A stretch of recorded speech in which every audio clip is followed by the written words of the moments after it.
Hey, hello, happy Sabbath and Shabbat Shalom. Well, as we give our report as to everything going on this week, some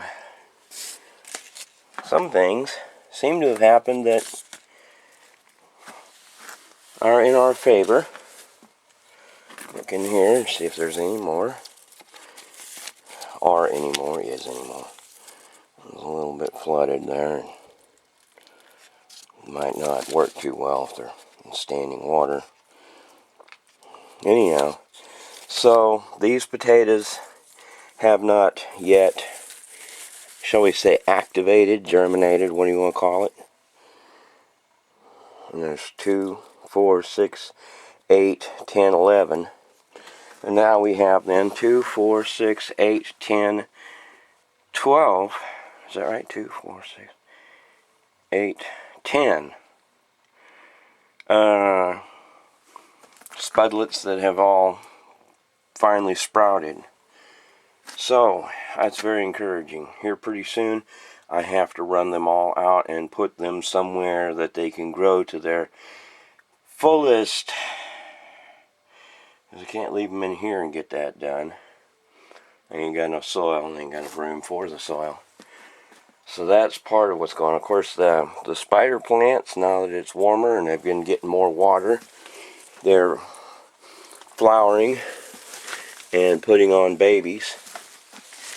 The various grapefruit trees are putting on little bits of growth. Sure, me wobbling around like this isn't showing much of a picture. Sorry about that. I had to stop and think a minute and hold the camera still. There's some growth up there. This spud has put on, it's some more vine, arguably. There's 1, 2, 3 vines at about a foot long, and then there's about 3 or so foot, almost 4 feet of vine there, so it's about 6 feet of vine. And hopefully it'll produce some spudlets. There's some down in here that haven't sprouted yet, but hopefully will soon. Of course, the Wandering Jew is still flowering. Well, as long as it's got enough water, it'll keep flowering.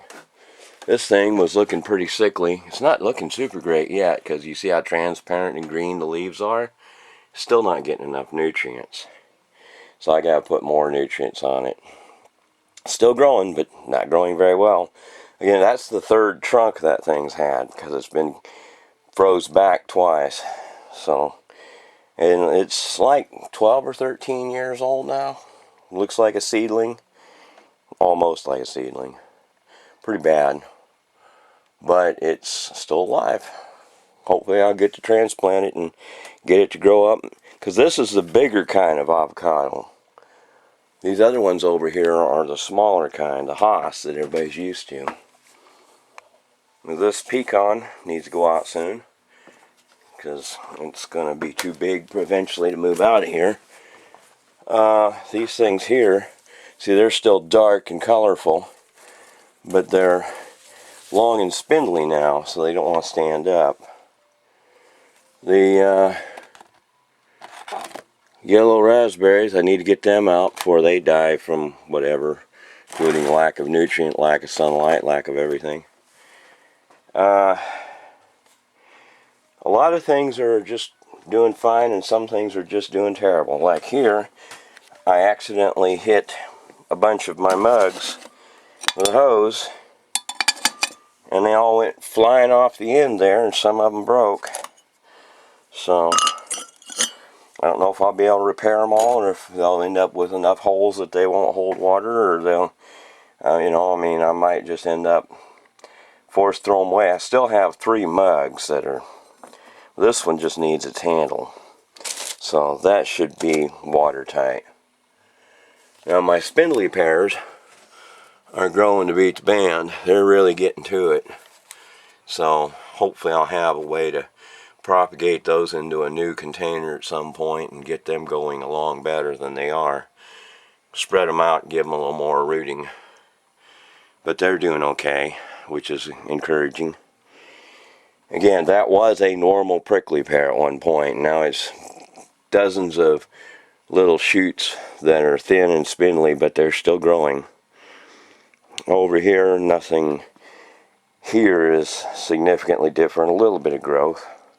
This thing's got little bits of growth all over it, but now that it's gone past its flowering stage, we still have surviving 5 cucumber seedlings here. 1, 2, 3, 4, 5. Okay, 6. Is that right? 1, 2, 3, 4, 5. Okay, 5. I double counted that one. Sorry. So 5. All right. So I got 5 cucumber vines to put out, and hopefully when that happens, they will all produce massively abundant cucumbers, because the 2 we had last year did, and they were the parents of those. In here, these flowers, like that geranium, is still putting on leaves, and then this thing's still putting on a couple flowers. This thing is done blooming. Of course, it didn't get enough water in my opinion, but I'm not going to get into it with anybody over that. But a lot of these are getting enough water, they're still alive. That's where my hammer went. I was wondering where I put that. Oh well, don't need it right today, so. And I'll forget between now and later. This muck in here is actually a mushroom. It's just in there with hydrogen peroxide, because it was growing in the manure pile and all crumbly like, so I pulled it out and put it in the hydrogen peroxide. The babies over here, for the most part. There's walnut and here comes oh, I've already forgotten her name. Cashew. That's it. That's cashew up close, and then walnut's back there by her mama, and they're getting along so far, hopefully.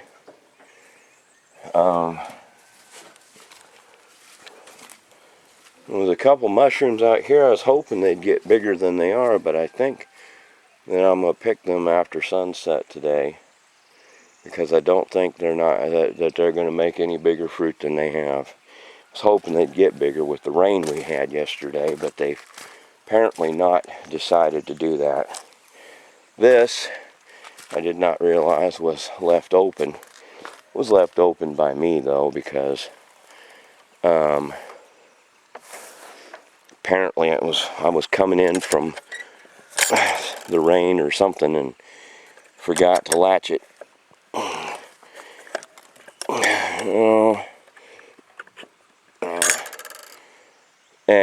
I'll worry about that later. I think what I'll do instead though is I'll just go out this way, because I can put my foot under it over on this side and give it more lift.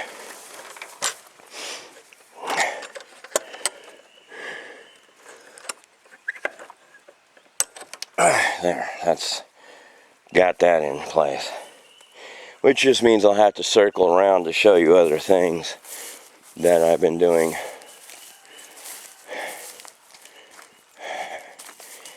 And, well, I kind of wish I could edit videos, then I could save a lot of this walking part.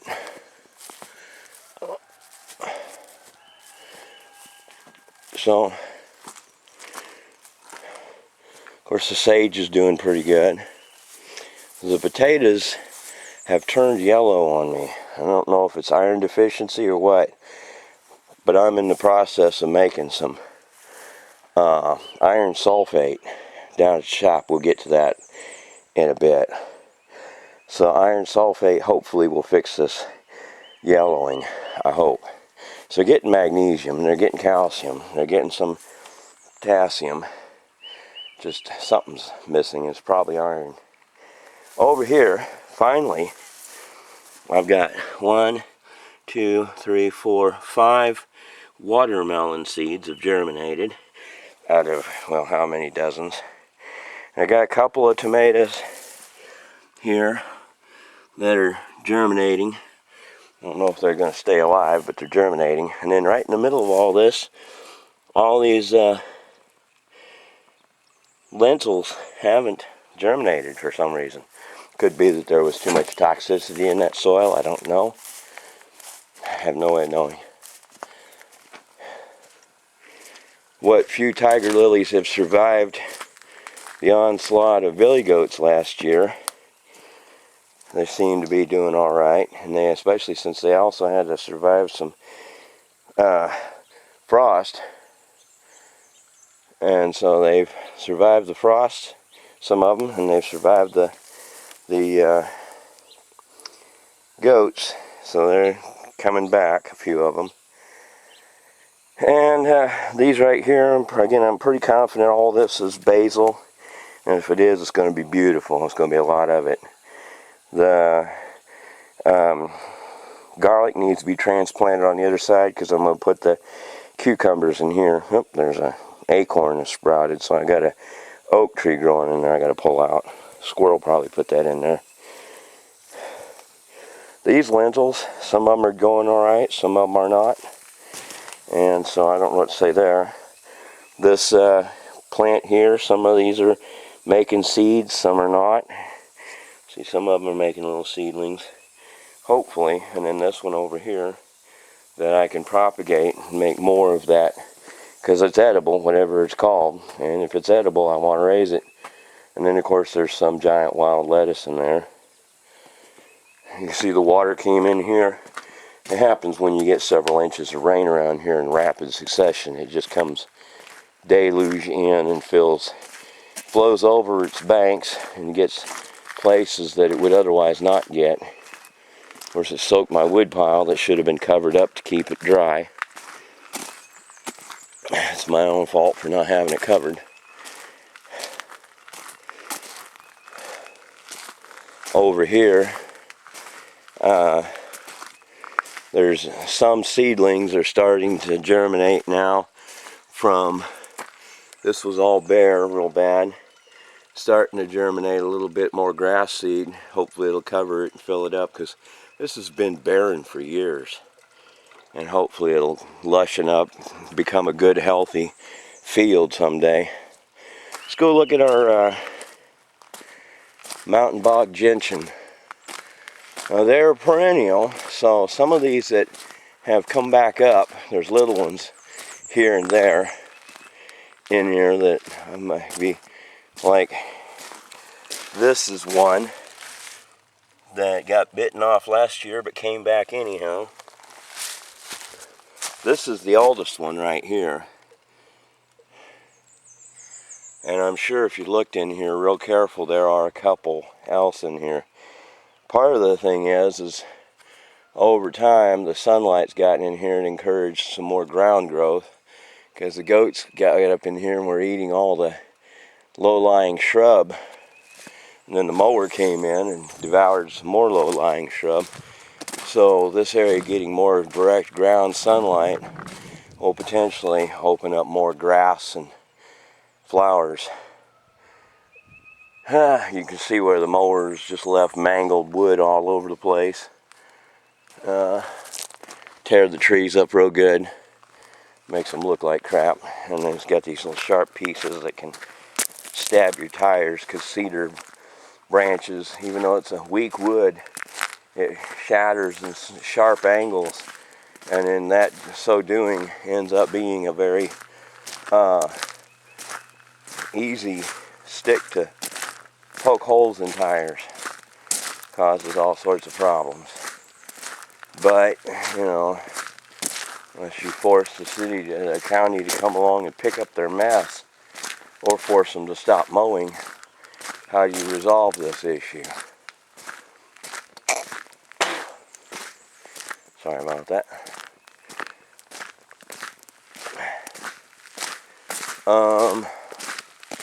Coming over here, we have the irises are starting to shoot up some more flags. Hopefully they'll flower real well. The white irises are almost done blooming already. Now, they're always the first. They are inevitably and invariably the first variety of iris to bloom. And now that they're up, it won't be long till the others follow suit closely behind. And I am seeing flags of the blue irises in a few places over here, and they're almost open too. Let me get over here and see if I can get up close. Yeah, see, here's a couple that are about to open.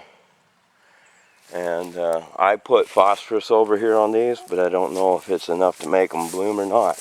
Put it in a couple weeks ago. I was hoping it would soak up and make them bloom, but they're not looking like they're all that enticed to bloom yet.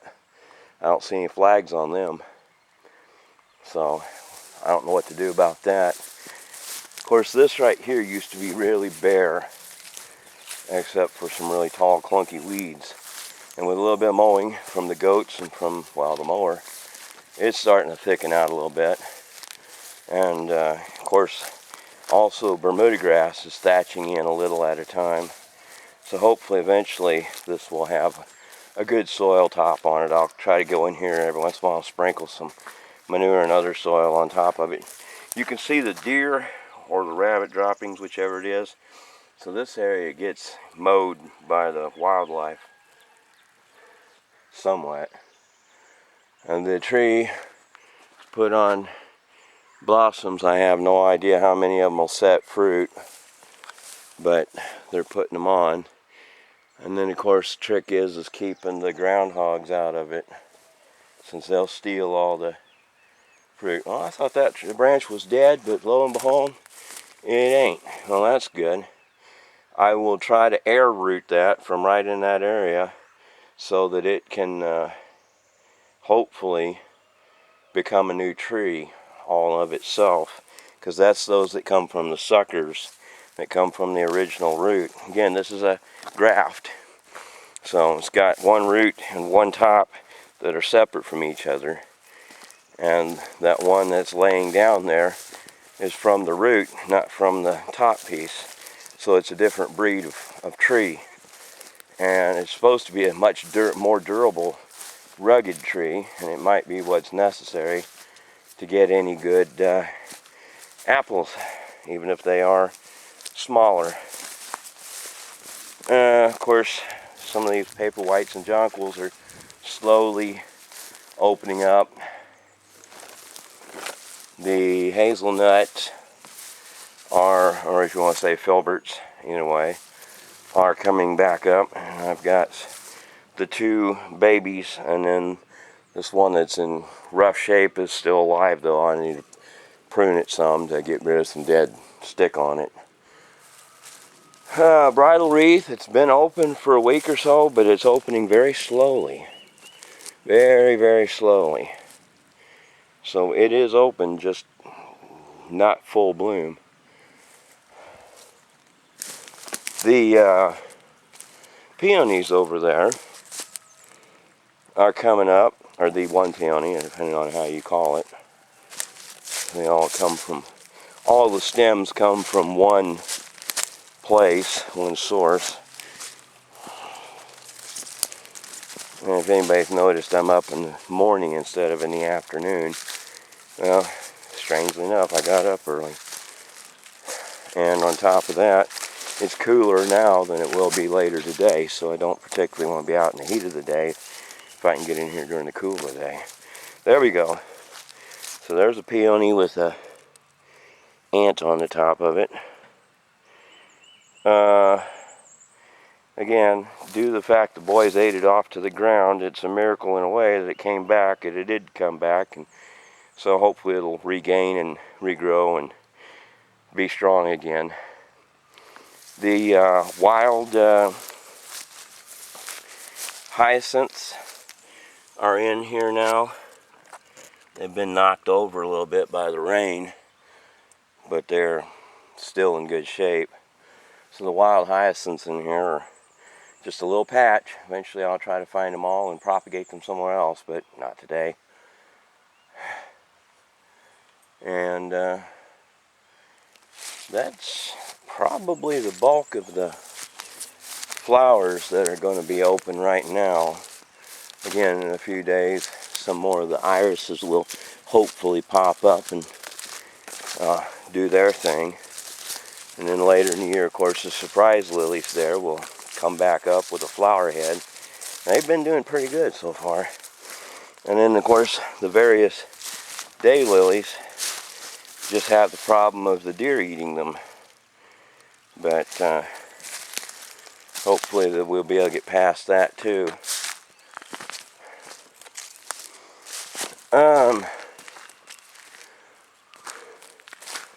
Really not much to make big remarks on down on that flower patch. All the orchid flowers have already finished blooming. They've done their thing. And I've got a seed pod hopefully caught inside of a container where I can catch the seed and transport it.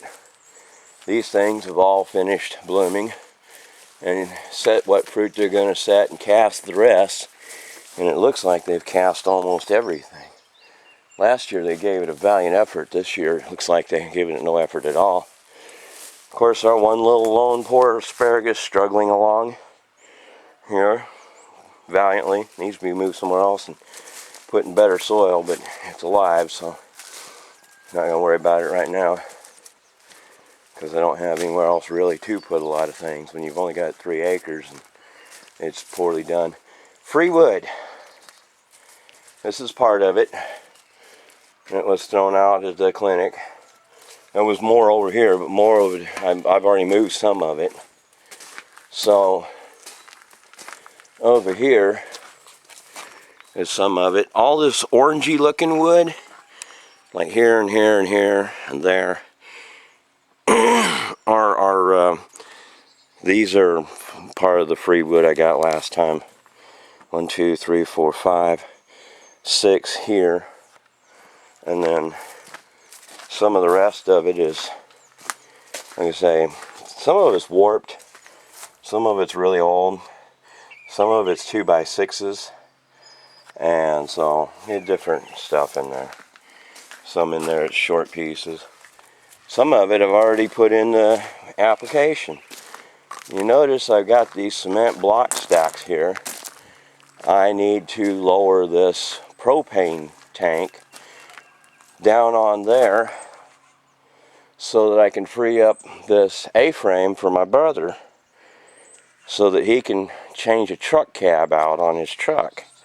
So what you've got here is I'm going to just set this propane tank just exactly right on top of these pig stacked blocks, and that way I'll still have room to come in here with my little mine cart. And when I put the mine cart under there, I can go up and get gravel from that pile, because that's the only real way to get there. There's no other direct source of route to run the mine cart up there, and without it, it'd just be impossible to get anything, because there's tons and tons of gravel, and I'm not up to taking it 1 teaspoon at a time. So when this has been disconnected from here, I'll move it out of here over into the driveway, and it'll get used, and then when it's done I'll move it back in here where it is now, but then I will not strap it back to the tank. I will leave it unstrapped from the tank. The tank will continue to sit on those cement stacks until it gets moved. Because to clarify, if anybody didn't remember what I plan on doing with that propane tank, right in this little knoll area, right in here, kind of from where this bird bath is, going that direction to some of those cedars, I'm going to flatten all this out and build it up probably with some heavier rock, some bedrock, and trample on it real good with the track loader and make an elevated place. And I'm going to put that propane tank here in this section here, and then I will plumb it into the shop.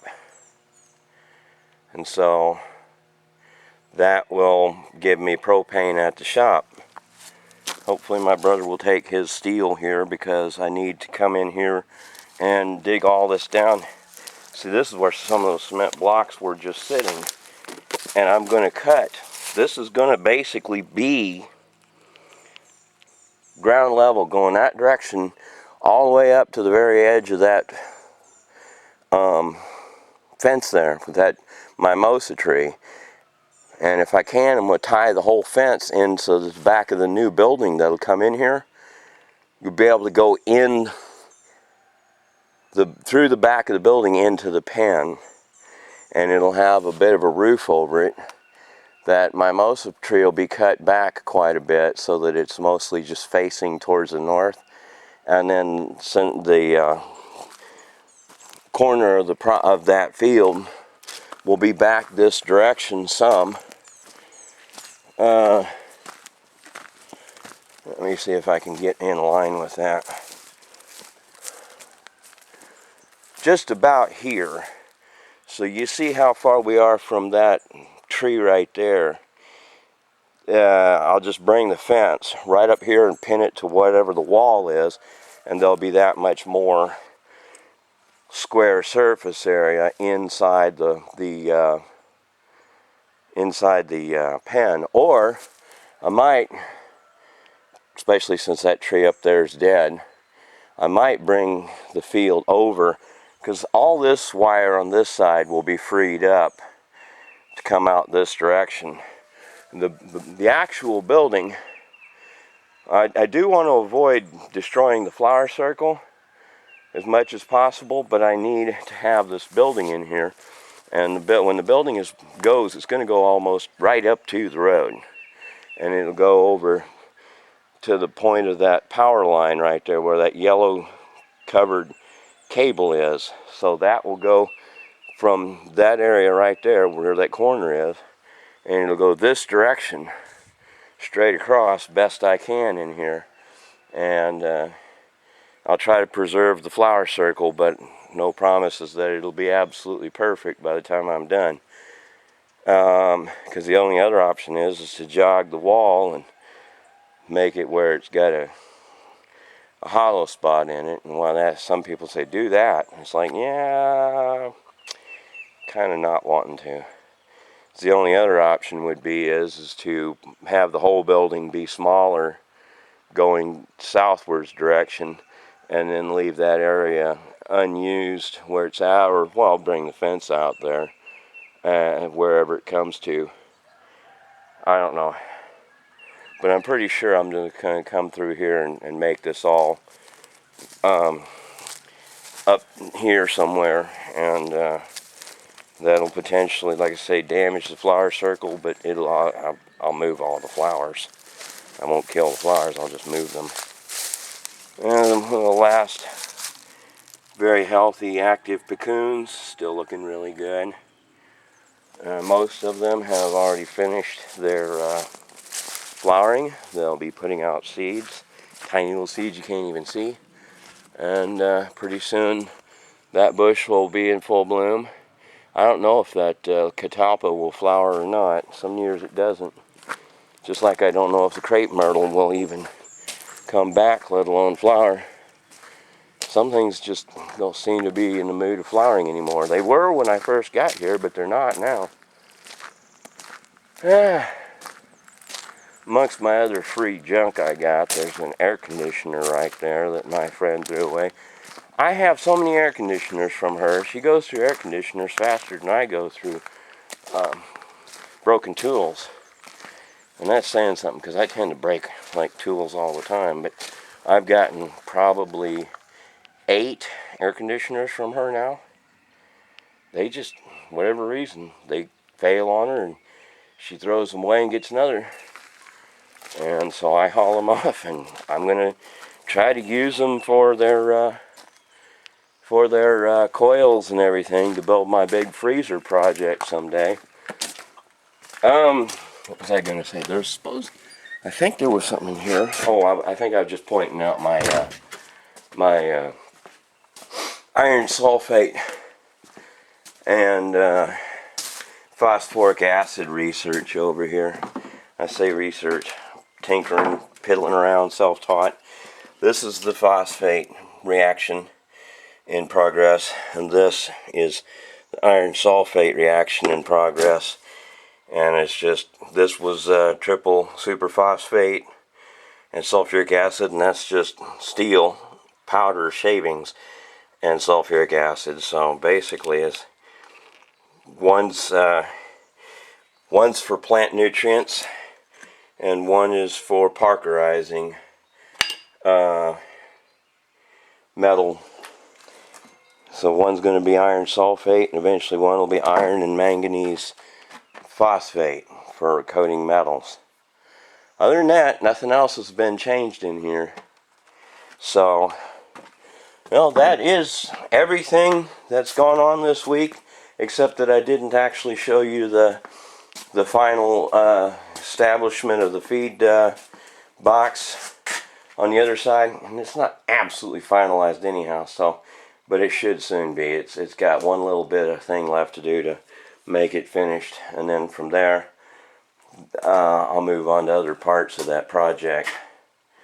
So I'm going to say that's the big issues for this week, and hopefully next Sabbath I'll have something more interesting to speak about. We shall see.